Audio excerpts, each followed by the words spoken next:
আল্লাহ বলছেন রমজানের ভিতরে যদি তোমাদের ভিতরে কেউ অসুখে পড়ে যায়, কেউ যদি সফর অবস্থায় থাকে, তাহলে অন্য দিন গণনা করে পূরণ করে দিবে। অন্য দিনে এই দিনটার গণনা কি করবে? পূরণ করে দিবে। আচ্ছা বলুন তো, আল্লাহ এখানে জীবিত মানুষদের কথা বললেন না মৃত মানুষদের? জীবিত মানুষদের।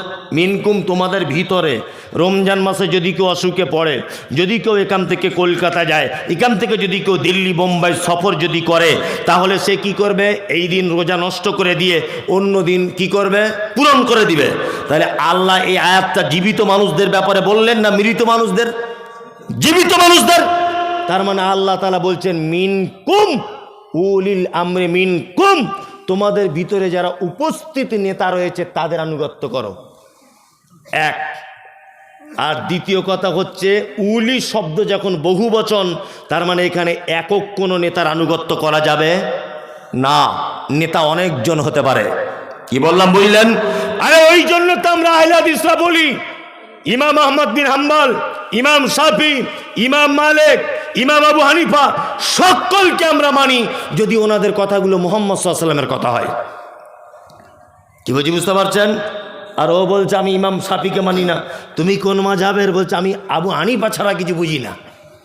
ওর এটা যদি উক্তি হয় আবু হানিফা ছাড়া কিছু বুঝি না, তাহলে আমি তো বলবো ও হুজুর কোরআনের এই আয়াতকে অমান্য করলো, এটা প্রমাণ হবে, হবে না? আল্লাহু আকবার। ইমাম আবু হানিফা রাহিমাহুল্লাহ বেঁচে আছেন না মারা গেছেন? মারা গেছেন। ইমাম শাফি রাহিমাহুল্লাহ বেঁচে আছেন না মারা গেছেন? মারা গেছেন। তার মানে ওনারা তো এখন আর নেই, তাই তো? তার মানে ধর্মীয় ব্যাপারে যদি হাদিস এবং কোরআন এ দুটো দিয়ে যদি সমস্যার সমাধান না যদি হয়, তাহলে বর্তমান যারা আলেম, বড় আলেম রয়েছেন তাদের শরণাপন্ন হতে হবে। যদি তাদের কাছেও সমস্যার সমাধান না হয়, আল্লাহ বলছেন ফাইন তানাযাতুম ফি শাইইন ফারুদ্দুহু ইলাল্লাহি ওয়া রাসূল, তাহলে তোমরা আল্লাহ এবং তার রাসূলের দিকে প্রত্যাবর্তন করো, এটাই তোমাদের জন্য কল্যাণ। এইবার একটা কথা আপনাদেরকে বলি, খুব মনোযোগ সহকারে শুনবেন। আল্লাহ নবী সাল্লাল্লাহু আলাইহি ওয়াসাল্লাম পৃথিবী থেকে চলে গেছেন কত হিজরিতে? কারো জানা আছে? 11 হিজরিতে। কত? 11। ইমাম আবু হানিফা, যাকে বলা হয় ইমামে আজম বলা হচ্ছে, ইমামে আজমের জন্ম হয়েছে 80 হিজরিতে। কত? 80। তার মানে আল্লাহ নবী সাল্লাল্লাহু আলাইহি ওয়াসাল্লাম চলে যাবার কত বছর পরে জন্ম? 69 বছর পরে। নিশ্চয় ইমাম আবু হানিফা রাহিমাহুল্লাহ মায়ের পেট থেকে তিনি ইমাম হননি, মিনিমাম 10 বছর পড়াশোনা করতে হয়েছে, তাই না? তারপর ইমাম হয়েছে। তার মানে আল্লাহ নবী সাল্লাল্লাহু আলাইহি ওয়াসাল্লাম চলে যাবার 79 বছর পর ইমাম হয়েছেন ইমাম আবু হানিফা রাহিমাহুল্লাহ, তাই তো? এবার আপনাকে একটা কথা বলি, 150 হিজরিতে পৃথিবী থেকে চলে গেছেন ইমাম আবু হানিফা রাহিমাহুল্লাহ, 150 হিজরিতে জন্ম হয়েছেন ইমাম শাফি রাহিমাহুল্লাহ।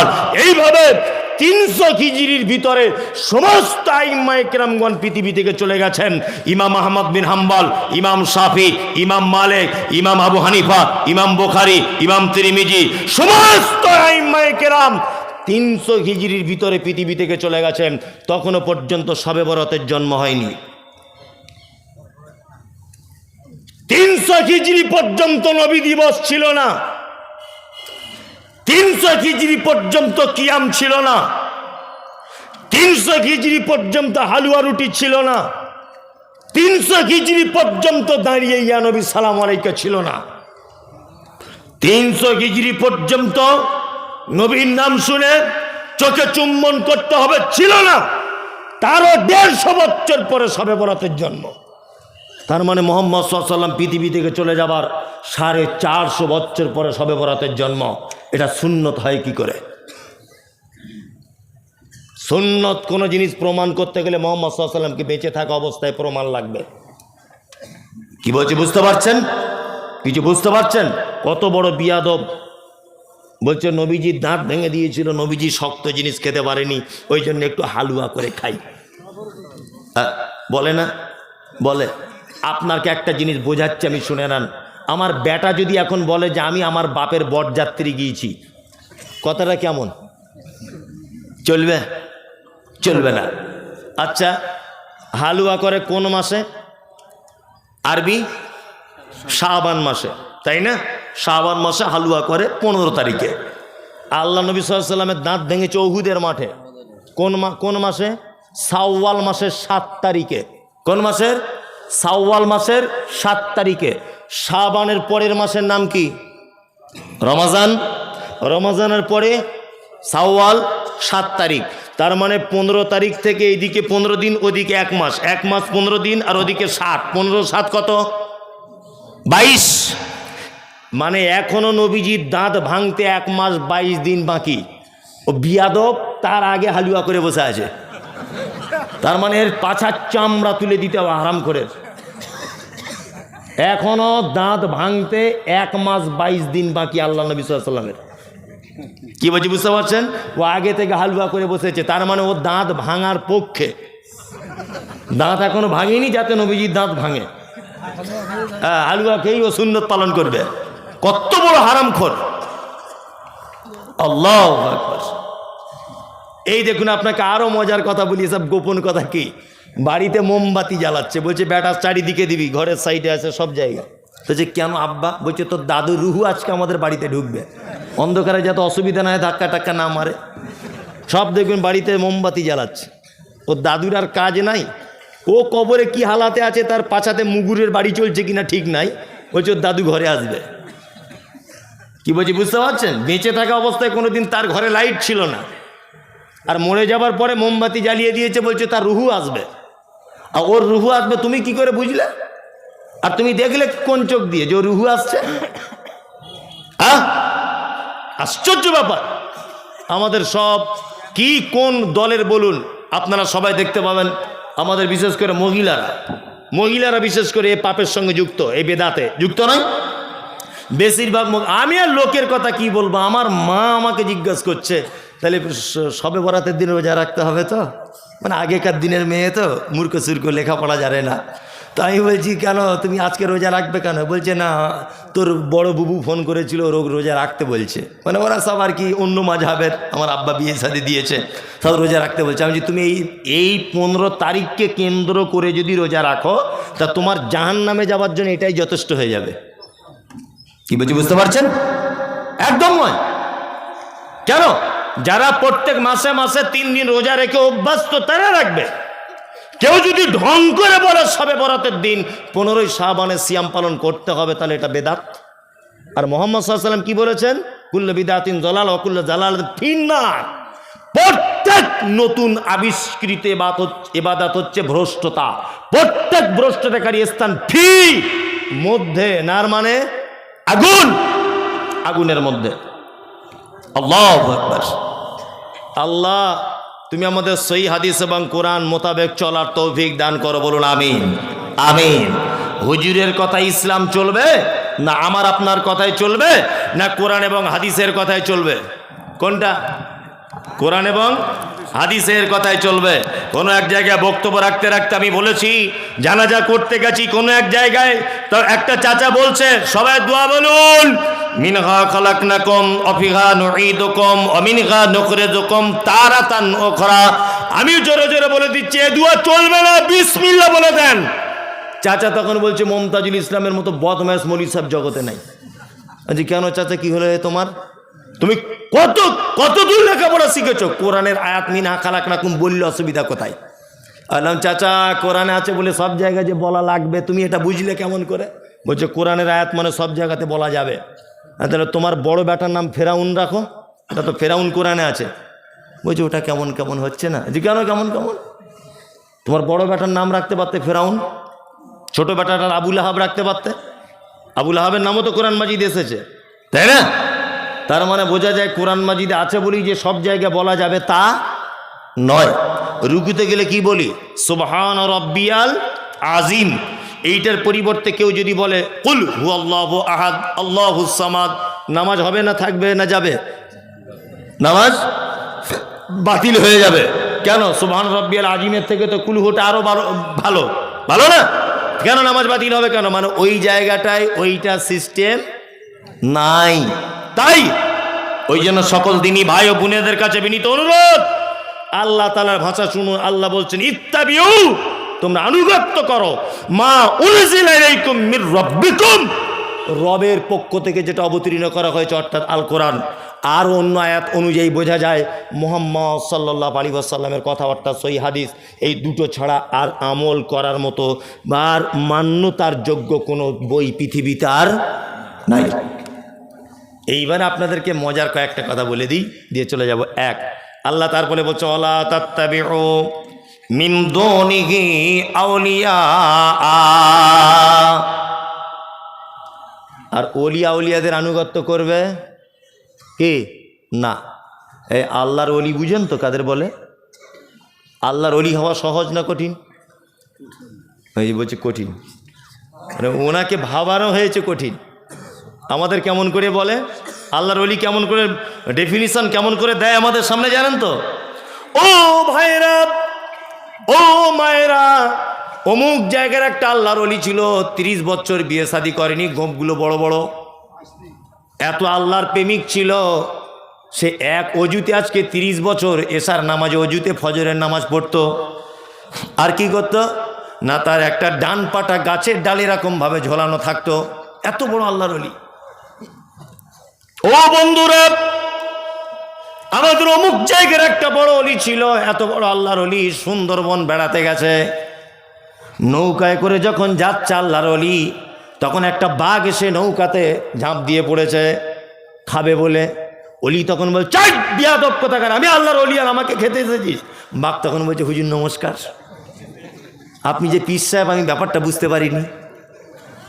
নিয়ে বাঘ চলে গেল জঙ্গলে। এত বড় আল্লাহর ওলি ছিল। আল্লাহর ওলি জঙ্গলে নদীতে যেতে যেতে দেখছে বাঘ নদীর মাঝখানে এইরকমভাবে হাত জোর করে নৌকার সামনে দাঁড়িয়ে বলছে হুজুর আমাকে ক্ষমা করে দেন, আপনি না ক্ষমা করলে পৃথিবীর কেউ ক্ষমা করবে না। পাবলিক বলছে না রে তকবীর আল্লাহু আকবার। মনে মনে বলছি যে বক্তার পাছার চামড়া তুলে দিতে হবে আর শ্রোতার সব জল বিচুতি লাগিয়ে দিতে হবে। কি বলছি বুঝতে পারছেন না? আরে বাঘ কোনোদিন নদীর সামনে হাত জোর করে দাঁড়াতে পারে? পারে? আল্লাহ, মিথ্যা কথা। আল্লাহর ওলি সম্পর্কে আমাদের কেমন ধারণা দেওয়া হয়েছে? আমাদের ধারণা দেওয়া হয়েছে ওলি বাবা, ওলি মানে সাংঘাতিক ব্যাপার, বিয়ে শাদী করা যাবে না, মেয়ে ছেলের কাছে থাকা যাবে না, গোঁপ কাটা যাবে না, মাথায় বড় বড় চুল উকুন থাকতে হবে, এমন গায়ে গন্ধ হতে হবে যেন কেউ সাইডে না টিকতে পারে। এইসব আল্লাহর ওলিদের ডেফিনিশন আমাদের কাছে, তাই না? হচ্ছে কি হয় না? আপনাকে কি বলবো আপনাকে? ইমাম আবু হানিফা রাহিমাহুল্লাহ নিশ্চয় একজন ভালো মানুষ ছিলেন, ঠিক আছে? উনি কত বড় আলেম এটা আমি বলছি না, তবে উনি মানুষ হিসাবে খুবই ভালো মানুষ ছিলেন, ইমাম হিসাবে খুব ভালো মানুষ, খুব যোগ্য মানুষ, ওনার উপরে আমার শ্রদ্ধা ভালোবাসা। কিন্তু ওনার মুরিদেরা, ওনাকে যারা ভালোবাসেন, ওনার ব্যাপারে এত মিথ্যা কথা বলেছে, সব আমার কাছে প্রমাণ আছে, বিনা প্রমাণের কথা বলছি না। এখন যদি আমার গাড়ি থেকে বইগুলো আনতে বলি তাহলে তো জলসা জমে যাবে। কি বললাম বুঝলেন? ইমাম আবু হানিফার ব্যাপারে বই লেখা হচ্ছে, ওনার জীবনী। কি বলছে? তিনি যখন জীবনের শেষবার হজ করতে গেছেন, শেষবার, তখন কাবায় দাঁড়িয়ে আমার দিকে ফিরুন এইরকম। আচ্ছা বলুন তো, এইভাবে একটা মানুষ কতক্ষণ দাঁড়িয়ে থাকতে পারে এক ঠাঙের উপরে? 2 মিনিট থাকবে না, 10 মিনিটই থাকবে। তো ওনার সাগরেদেরা লিখছে যে উনি এক পায়ে দাঁড়িয়ে কাবা শরীফের সামনে রেখে 3 বার কোরআন খতম করে তবে রুকুতে যেতেন। আচ্ছা সম্ভব এটা? এক পায়ে দাঁড়িয়ে 3 বার কোরআন খতম করা সম্ভব নয়। ওনার ব্যাপারে বই লেখা হচ্ছে মিথ্যাভাবে। উনি ভালো মানুষ ছিলেন। কি বলছে? 99,000 বার চামড়ার চোখ দিয়ে আল্লাহকে দেখেছে বলছেন। কি বলছে বুঝতে পারছেন না? ওনার ব্যাপারে বলা হচ্ছে, কি বলা হচ্ছে? বলছে উনি যখন রমজান মাসে তারাবি পড়াতেন, প্রত্যেক রেখাতে 1 বার করে কোরআন খতম করতেন। আচ্ছা প্রত্যেক রেখাতে 1 বার কোরআন খতম করলে মিনিমাম তো 1 ঘন্টা তো লাগবেই। আপনি মোবাইলেও যদি শোনেন কতক্ষণ লাগবে? 1 ঘন্টা। তার মানে 1 ঘন্টা যদি 1 রেখাতে লাগে, তা উনি 20 রেখাত পড়েন, 20 ঘন্টা, তাই তো? আর তাহলে সকাল হয়ে যাবে নাকি আর থাকবে রাত? হ্যাঁ, আশ্চর্য ব্যাপার। এইসব ব্যাপার ওনার ব্যাপারে বলা হচ্ছে, আর বলছে না রে তাকবীর আল্লাহু আকবার। মানে বক্তাও মানে যেমন, শ্রোতাও তেমন। আল্লাহর ওলি, আপনাদেরকে মজার কথা বলি, আল্লাহর ওলি হওয়া পৃথিবীতে যত কাজ আছে সব থেকে সহজ। ওলি মানে 2টি কথা বলে দিই। ওলির 1 নম্বর মানে হচ্ছে অভিভাবক। আল্লাহ বোঝাতে চাইছেন অলা তাত্তাবিউ, তোমরা আনুগত্য করো না, মেনে চলো না, মিন দুনি কি আমাকে ছাড়া, আউলিয়া, ওলি আউলিয়াদের, তাই তো? ওলি 1 বচন, আউলিয়া বহু বচন। অলি শব্দের অর্থ হচ্ছে অভিভাবক। আচ্ছা, অভিভাবক কাকে বলে এটা আপনারা জানেন তো? অভিভাবক, আমার বেটা আছে বেটি আছে, এই দুজনের অভিভাবক কে? আমি মমতাজুল ইসলাম। আমার বেটা জুতো ছিঁড়ে গেছে, চাইবে কার কাছে? আমার কাছে। আমার বেটা স্কুলে যাবে, পয়সা চাইবে কার কাছে? আমার কাছে। আমার বেটির স্কুল ব্যাগ নেই, চাইবে কার কাছে? আমার কাছে। অভিভাবক মানে তার অধীনে থাকা প্রত্যেক মানুষের দায়িত্ব তার হাতে, তাই না? আল্লাহ, আমরা কার অধীনে থাকি? আল্লাহর অধীনে থাকি। আল্লাহকে বাদ দিয়ে অন্য কোনো মানুষের অধীনে যেতে যাব? একদম নয়। এইবার আপনাদেরকে একটা কথা বলি, আমাদেরকে অলি দুই প্রকারের। কয় প্রকার? দুই। এক হচ্ছে পরবর্তীতে অলি, এক পূর্ববর্তীতে অলি। ভালো করে বোঝার চেষ্টা করবেন। পরবর্তী অলিকে, পরবর্তী অলি হচ্ছে ইমাম আবু হানিফা, খাজা মঈনুদ্দিন চিশতি, ওই আল্লামা রুহুল আমিন সাহেব, ওই ফকির সাহেব, ওই ন্যাংটো বাবা, ওই দরগা বাবা, ওই গাছতলায় থাকে ছিকল বাবা, তালা বাবা, এরা হচ্ছে মানে পরবর্তীর অলি, তাই না? আমরা ওয়াজ মাহফিলে জলসাতে শুধু এদের জীবনী বলতে বলতে টাইম সব শেষ শেষ শেষ। অর্থাৎ পূর্ববর্তীতে যারা অলি ছিল, হজরত আবু বকর, হজরত ওমর, হজরত আলী, হজরত উসমান রাদিয়াল্লাহু তাআলা আনহুম আজমাইন, এরা আল্লাহর অলি ছিল না? ছিল কি ছিল না? ছিল। আমরা জীবনী যদি বলতে হয়, আশ্চর্য ঘটনা যদি মানুষের সামনে আল্লাহর অলিদের যদি পেশ করতে হয়, আমরা আবু বকরের জীবনী থেকে বলবো, উমারের জীবনী থেকে বলবো, উসমানের জীবনী থেকে বলবো, আমরা আলীর জীবনী থেকে বলবো।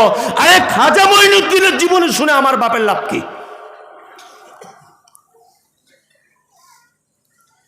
ফুরফুরা শরীফের পীর সাহেব দাদা হুজুর, ওনার জীবনী শুনে আমার লাভ কি? ইমাম আবু হানিফার জীবনী শুনে আমার লাভ কি? কোনো লাভ নেই। 3 ঘন্টা ধরে বক্তব্য রাখছে শুধুমাত্র খাজা মঈনুদ্দিন চিশতি জীবনী দিয়ে। কে বলেছে বক্তব্য রাখতে খাজা মঈনুদ্দিন চিশতির জীবনী দিয়ে? এই জীবনী শুনলে কোনো নেকি হবে? 10 পয়সা নেকি নেই। পৃথিবীতে 4 শ্রেণীর মানুষ আল্লাহ তাআলার পক্ষ থেকে প্রাইজ প্রাপ্ত। এক, আনা আমাল্লাহু মিনান নাবিয়্যিনা ওয়াস সিদ্দিকিনা ওয়াশ শুহাদাই ওয়াস সালিহিন। এক, নবীগণ। 2, সাহাবায়ে কিরামগণ। 3, শহীদগণ। 4, সালিহিন, সৎ কর্মপরায়ণ যারা, তারা। এই 4 শ্রেণীর মানুষ ছাড়া তৃতীয় কোনো ব্যক্তির আর গল্প শোনা যাবে না। চলুন, আল্লাহর অলি মানে আশ্চর্য ঘটনা, আমরা যেটা জানি, তাই না? জি, সাহাবীদের জীবনে আশ্চর্য ঘটনা ঘটেনি? ঘটেছে। আপনাকে চমৎকার চমৎকার কয়েকটা ঘটনা বলি, মরা মানুষের মতো আপনি বসুন। এক, হযরত আবু হুরায়রার নাম শুনেছেন? শুনেছেন। আল্লাহ নবী সাল্লাল্লাহু আলাইহি ওয়াসাল্লামের সাথে পেয়েছিলেন মাত্র 3 বছর। কত বছর? 3 বছর। সব থেকে বেশি হাদিস বর্ণনা করেছেন কে? আবু হুরায়রা, তাই না? হাদিসের পাতা উল্টালে আনাবি হুরায়রাতা, আনাবি হুরায়রাতা, আনাবি হুরায়রাতা, সব জায়গাতে। আর মহিলাদের মধ্যে আনা আয়েশাতা রাদিয়াল্লাহু তাআলা আনহা, আনা আয়েশাতা রাদিয়াল্লাহু তাআলা আনহা। মহিলা সাহাবিয়াতদের ভিতরে আয়েশা, আর পুরুষদের ভিতরে আবু হুরায়রা। অধিক হাদিস বর্ণনা করেছেন, তাই তো? চমৎকার ঘটনা, আপনার গায়ের লোম খারাপ হয়ে যাবে শুনলে। হযরত আবু হুরায়রা বলছেন, আমি নতুন ইসলাম কবুল করলাম, নতুন ইসলাম কবুল করলাম। আসহাবে সুফফাতে বসবাস করতাম। কোথায়? আসহাবে সুফফাতে। আসহাবে সুফফাদের খাওয়া দাওয়া কিছু থাকতো না। অন্যান্য সাহাবীরা হাদিয়া দিলে খেতেন, না তোবা চুপচাপ মেরে বসে থাকতেন। তো হযরত আবু হুরায়রা বলছেন, এত খিদা লেগেছে একদিন, আর থাকতে পারলাম না। আল্লাহ নবী সাল্লাল্লাহু আলাইহি ওয়াসাল্লাম মেম্বারে যেখানে খুতবা দিতেন, ওখানে পেটের সাথে এরকম পেট লাগিয়ে চুপচাপ মেরে বসে আছেন। কে? আবু হুরায়রা। উনি ভাবছেন যে এখানে বসে দেখো তার কাজ নাই, খাওয়া দাওয়া পাবো না, একটু রাস্তার দিকে যাই। আবু হুরায়রা রাস্তার দিকে বার হলেন। বার হয়ে রাস্তাতে বসে আছেন, মনে মনে ভাবছেন কোনো মানুষের কাছে তো ডাইরেক্ট খাবার চাওয়া যাবে না, নবী সাহাবী বলে কথা, ডাইরেক্ট চাওয়া যাবে? যাবে না। হযরত আবু হুরায়রা মনে মনে ভাবছেন, যে কোনো একটা কৌশলে কিছু চাইতে হবে। রাস্তা দিয়ে আসছেন কে? হযরত ওমর। তা আবু হুরায়রা বলছেন, ওমর ভাই কোরআনের এই আয়াতটা সম্পর্কে একটু বলে দেন তো। আবু হুরায়রা ভাবছেন আমি ক্ষুধার্ত, একদিন দুদিন খাওয়া হয় না, এরকম মানুষকে চোখ মুখ দেখলে একটু বোঝা যায় না যাবে। ওমর বিচক্ষণ মানুষ, হয়তো আমার দিকে দেখলে বুঝতে পারবে যে ক্ষুধার্ত। হযরত ওমর কি করলেন, আবু হুরায়রার দিকে তাকালেন, কোরআনের আয়াতটা বললেন, চলে গেলেন। আবু হুরায়রা মনে মনে ভাবছেন তাহলে চালাকি আর কাজ হলো না, চালাকি আর কাজ হলো না। দ্বিতীয়বার আসছেন কে? আবু বকর সিদ্দিক রাদিয়াল্লাহু তাআলা আনহু। তিনি আসছেন। হযরত আবু হুরায়রা একই ঘটনা, আবু বকর বুঝতে পারলেন না, চলে গেলেন। তৃতীয়বারে এসছেন কে? বিশ্ব নবী জনাবে রাসূলুল্লাহ সাল্লাল্লাহু আলাইহি ওয়াসাল্লাম এলেন। আসার পরে আবু হুরায়রার দিকে তাকিয়ে মুচকে হেসে বলছেন, আবু হুরায়রা কি খবর? কি খবর? খিদে পেয়েছো তাই তো? চলো আমার সাথে চলো। আবু হুরায়রা নিজে বর্ণনা করছেন, আল্লাহ রসুল হাঁটছেন, আমি আল্লাহ রসুলের পিছনে পিছনে হাঁটছি। আল্লাহ রসুল বাড়ির ভিতরে চলে গেলেন। যাওয়ার পরে আমার জন্য বলছেন, আবু হুরায়রা আরে বরকতের খাবার হাদিয়া চলে এসেছে আজকে। আল্লাহু আকবার। কি? এক পেয়ালা দুধ। আবু হুরায়রা মনে মনে ভাবছে, এক পেয়ালা দুধে তো আমার পেটের এক কোনায় পড়ে থাকবে। আল্লাহ নবী বলছেন, আবু হুরায়রা এক কাজ করো, আসহাবে সুফফাতে যতজন সাহাবী আছে সব সাহাবীকে ডেকানো যাও। আবু হুরায়রা তো মন আরো খারাপ, এক পেয়ালা দুধ। আল্লাহ রাসূল আবার আমাকে না দিয়ে আবার অন্যান্য সাহাবীদেরকে ডাকতে বলছেন, এ কেমন কথা? কি বললাম বুঝলেন? কেউ কেউ মত প্রকাশ করেছে যে আসহাবে সুফফাতে তখনকার দিনে প্রায় 150 জনের কাছাকাছি সাহাবী ছিল, তবে এ মত সঠিক নয়। কি বললাম বুঝলেন? 150 জনের কাছাকাছি, 150 জন বাদ দেন, 50 জন ধরুন সাহাবী। নবীজি বলেছেন আবু হুরায়রা তো দেরি করতে পারছেন না, চট জলদি চলে গেলেন। আসহাবে সুফফা সব সাহাবীকে আনলেন। আল্লাহ নবী সাল্লাল্লাহু আলাইহি ওয়াসাল্লাম আসহাবে সুফফা সাহাবীদেরকে আনলেন বাড়িতে ডেকে, আর পেয়ালাটা আবু হুরায়রাকে দিয়ে বললেন সবাইকে একবার একবার করে পান করতে বলো। আবু হুরায়রা একজনকে যখন পেয়ালা দিয়েছে মনটা খুব খারাপ, যে আল্লাহ রসুল যদি আমাকেও প্রথম পেয়ালাটা দিত তবু এক হতো, এই যা কেস, তাহলে আমি আর দুধ পাবো না। আবু হুরায়রা বলছেন এক এক করে দুধ আমি পান করাতে লাগলাম। একদম সহি হাদিস এটা। এক এক করে সব সাহাবীর দুধ পান করা হয়ে গেল। আল্লাহ রসুল এবার আবু হুরায়রাকে বলছেন, আবু হুরায়রা তুমি দুধ পান করো। আবু হুরায়রা তখন খুব লোভে লোভে আর কি দুধ পান করছেন। দুধ পান করে পেট ভর্তি। তখন আল্লাহ রসুল সাল্লাল্লাহু আলাইহি ওয়াসাল্লাম আবার বলছেন, আবু হুরায়রা আবার পান করো। আবু হুরায়রা বলছেন, আল্লাহ রসুল আমার তো আর পজিশন নাই। আবু হুরায়রা আবার একটু পান করলেন। আল্লাহ রসুল বলছেন, আবু হুরায়রা আবার করো। আবু হুরায়রা বলছে, আল্লাহ রসুল আর কোনো মতেই জায়গা খুঁজে পাচ্ছি না, পেটে আর জায়গাই নাই। কি বলছি বুঝতে পারছেন না? আল্লাহ নবী সাল্লাল্লাহু আলাইহি ওয়াসাল্লাম নিজে দুধ পান করলেন। এবার আপনাকে আমি বলছি, এক পেয়ালা দুধ 100 থেকে 150 জন মানুষ খাওয়া সম্ভব না অসম্ভব? আল্লাহ চায় সম্ভব, ওটা আলাদা বিষয়। দুনিয়াবি দৃষ্টিতে সম্ভব না অসম্ভব? অসম্ভব। প্রথমত কথা মনে রাখতে হবে যে এটা নবীজির একটা মুজিজা। 1 2 এই ঘটনা থেকে শিক্ষা নেন। 2 নম্বর শিক্ষা কি? সাহাবীদের ভিতরে এবং নবীজিদের ভিতরেও অলৌকিক কিছু ঘটনা ঘটে ছিল। নাম্বার 3 মুহাম্মদ সাল্লাল্লাহু আলাইহি ওয়াসাল্লামের চরিত্রে দেখুন, আল্লাহর নবী তো চাইলে, তখনকার দিনে তিনি নেতা না নেতা, তখন তিনি চাইলে তো ঘরের ভিতরে টুক করে দুধটা পান করে নিয়ে আবু হুরায়রাকে বলতে পারতেন ঘরে কিছুই নাই, বলতে পারতেন না? নতবা এটা তো করতে পারতেন, নিজে পান করতেন, আবু হুরায়রাকে পান করতেন, দিয়ে শেষ করে দিতেন, তাই না? তার মানে বোঝা যাচ্ছে নেতা শুধু হলে হবে না, নেতার অধীনে যত মানুষ থাকবে সবাইকে ভাগ বিলি বন্টন করে তবে খেতে হবে, তাই না? আমাদের নেতারাও তাই করে তো, তাই করে। পায়খানা ঘরের টাকা মেরে খেয়ে নিয়েছে, আশ্চর্য ব্যাপার। হ্যাঁ, সরকার পায়খানা ঘরের জন্য টাকা দিয়েছে 3000, ওতেও দেখছো মোটামুটি খেয়ে নিয়েছে 900 টাকা, 2500। আশ্চর্য। গরিব মানুষের একটা ঘর এসেছে, গরিব মানুষের, সরকার টাকা দিয়েছে, ও আবার রাতের অন্ধকারে গিয়ে বলছে 10,000 যদি না দিবি তোর নাম কেটে ফটিকের নাম তুলে দিব। ও ভয় করছে যে 1 লাখ টাকা গরিব মানুষ পাবো, এখন যদি আমার নাম কেটে দেয় তাহলে বিপদ। কি বলছি বুঝতে পারছেন না? ও ভয়ে ভয়ে 10,000 টাকা মেরে দিয়েছে। কি বলবো আপনাকে, আল্লাহু আকবার। এরকম নেতা পশ্চিম বাংলাতে আছে, একজন মানুষ মর্মান্তিক অবস্থা মারা যাচ্ছে, নার্সিংহোমে নিয়ে যাওয়া হলো, তা নার্সিংহোমে ভর্তি নিচ্ছে না, কোনো একজন নেতা ফোন করে দিয়েছে যে ভর্তি নেন, এটা আমার রুগী। যখন নার্সিংহোম থেকে বার হচ্ছে রুগী, বিল হয়েছে 30,000, গরিব মানুষ দিতে পারছে না, যে আমি দিতে পারবো না, 30,000 আমার পক্ষে সম্ভব নয়।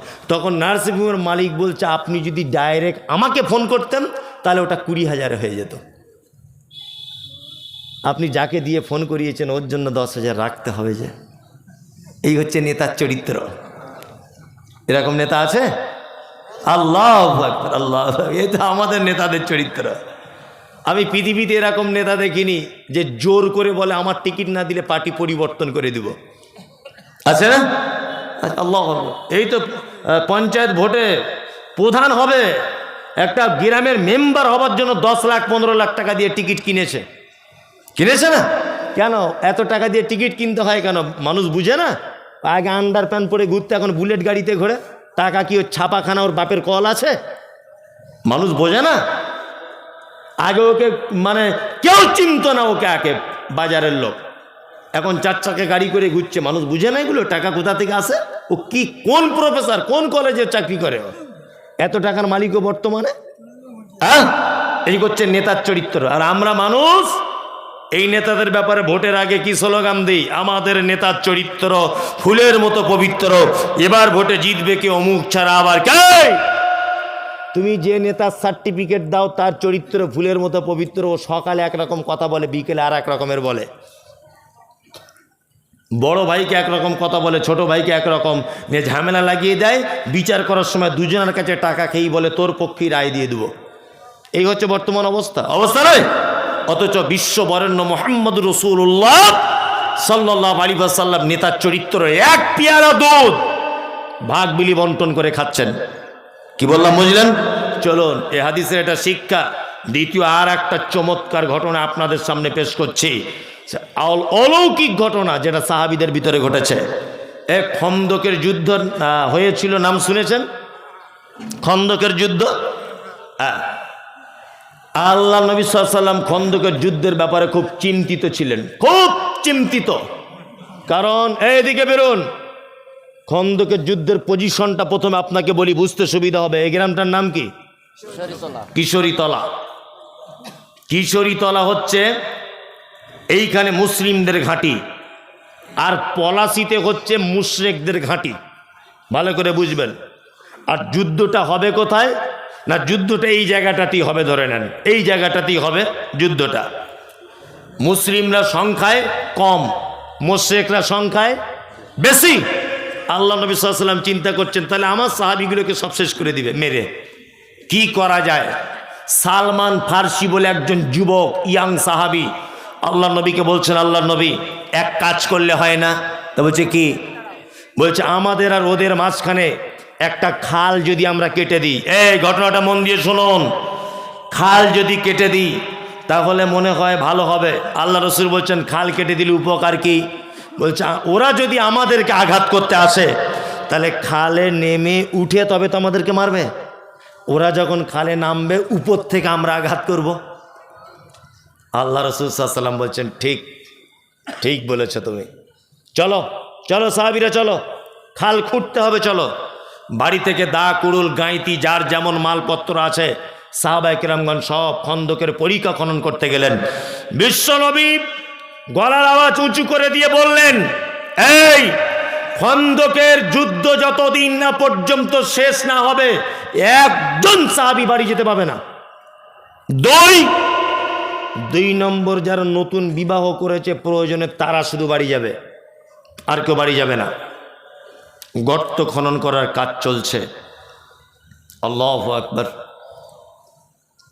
মক্কা মদিনা আপনারা জানেন পাথরিয়া জমিন, সাহাবেগণ গাঁইতি মারছেন, খুব জোরে জোরে গাঁইতি চালাচ্ছেন। পাথরগুলো ভেঙে টুকরো টুকরো হয়ে মাটি খুঁড়ছেন সাহাবায়ে কেরামগণ। আল্লাহ নবী সাল্লাল্লাহু আলাইহি ওয়াসাল্লাম নিজে এখানে উপস্থিত ছিলেন। সাহাবীগণ বলছেন যে একটা পাথরের উপরে গাঁইতি মারছি, পাথরটা ভাঙতে পারছি না, এত বড় পাথর। সহি হাদিস থেকে বলছি ঘটনা, এত বড় পাথর। সাহাবীগণ বললেন আমাদের দ্বারা সম্ভব নয়, আল্লাহর নবীকে একটু ডেকে আনলে হয় না? নবীজি যদি হাতুড়ি দিয়ে মারেন হয়তো ভেঙে যেতে পারে। বিশ্বনবীকে ডাকা হলো।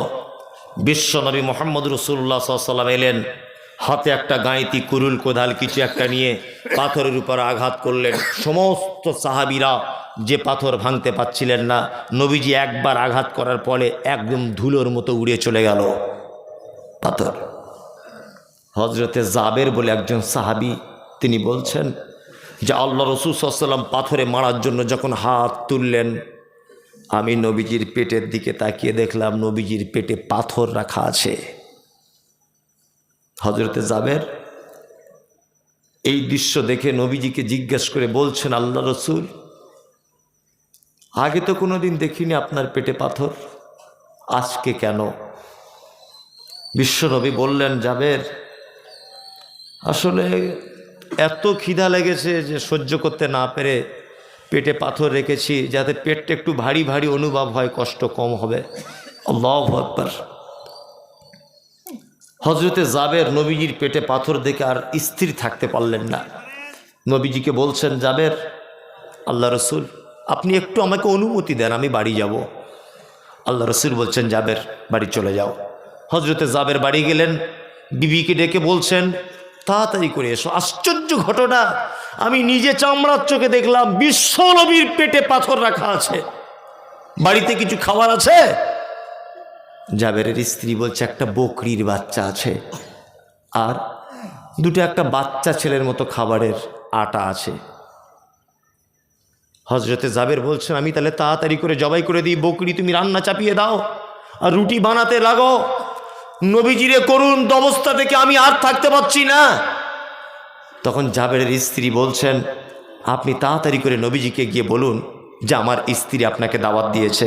হজরতে জাবের চলে এলেন খন্দকের ময়দানে, বিশ্ব নবীকে বলছেন, আল্লাহ রসুল, বাড়িতে সামান্য কিছু খাবার তৈরি করেছে আমার স্ত্রী, আপনাকে আমার স্ত্রী বাড়িতে ডেকেছে, আপনি একটু চলুন আর দুই একজন সাহাবীকে সাথে নেন, চলুন গিয়ে কিছু খেয়ে আসি। এই কথা যখন বলেছেন, তখন আল্লাহ নবী সাল্লাল্লাহু আলাইহি ওয়াসাল্লাম খন্দকের 1000 সাহাবী ছিলেন, কত? 1000 সাহাবীর দিকে তাকিয়ে বললেন, এ সাহাবীরা, আরে দা, কোদাল, কুরুল যার কাছে যা আছে নিজ নিজ স্থানে রেখে দাও, চলো জাবেরের বাড়িতে দাওয়াত খেতে যাব। জাবের তো মাথা খারাপ, একটা বকরির বাচ্চা কতটা গোস্ত হবে? 3 কেজি 4 কেজি হবে, হয়তো 5 কেজি হবে। 1000 সাহাবী, কত? 1000। এটা সহি হাদিসের ঘটনা। হাদিসে আছে না নেই? আছে। জাবের তো ভয়ে থরথর করে কাঁপছেন, কি ব্যাপার, কি সমস্যা হলো, আমার মান সম্মান সব চলে যাবে। জাবের যখন চিন্তিত অবস্থায় বাড়ি ফেরত যাচ্ছেন, আল্লাহ রসুল তখন জাবেরকে পিছন দিক দিয়ে ডেকে বলছেন, জাবের শোনো, বাড়িতে গিয়ে প্রথম কাজ তুমি তোমার স্ত্রীকে বলবে, তোমার স্ত্রী যে চুলার উপরে গোস্ত রান্না করছে, ওই গোস্তর হাঁড়িটা যেন চুলা থেকে না নামিয়ে দেয়। 2, তোমার স্ত্রী আটা খমির করে যেটা রুটি পাকাচ্ছে, রুটির পাত্র যেন চুলা থেকে না নামায়। আমি যাচ্ছি, জাবের, চলো। তখন হজরতে জাবের বাড়িতে এসে খুব মন খারাপ, স্ত্রীকে ডেকে বলছেন, সর্বনাশ হয়ে গেছে, ঘটনা এই, আমি আল্লাহর নবীকে দাওয়াত দিয়েছি আর নবীজি 1000 সাহাবীকে দাওয়াত দিয়েছেন। জাবেরের স্ত্রী তখন বলছেন, চিন্তার কোনো কারণ নেই, আপনি দাওয়াত দিয়েছেন কাকে বলুন? তা বলছে, আমি দাওয়াত দিয়েছি আল্লাহর নবীকে। বলছি 1000 সাহাবীকে দাওয়াত দিয়েছে কে? বলছে নবীজি নিজে। তখন জাবেরের স্ত্রী বলছেন, আপনি কেন টেনশন করছেন? আপনি নবীজির দায়িত্ব দিয়েছেন, দাওয়াত করেছেন, নবীজির টেনশন করুন। নবীজি 1000 সাহাবীর দাওয়াত দিয়েছেন, ওটা নবীজি বুঝবেন, তুমি কেন টেনশন করছো?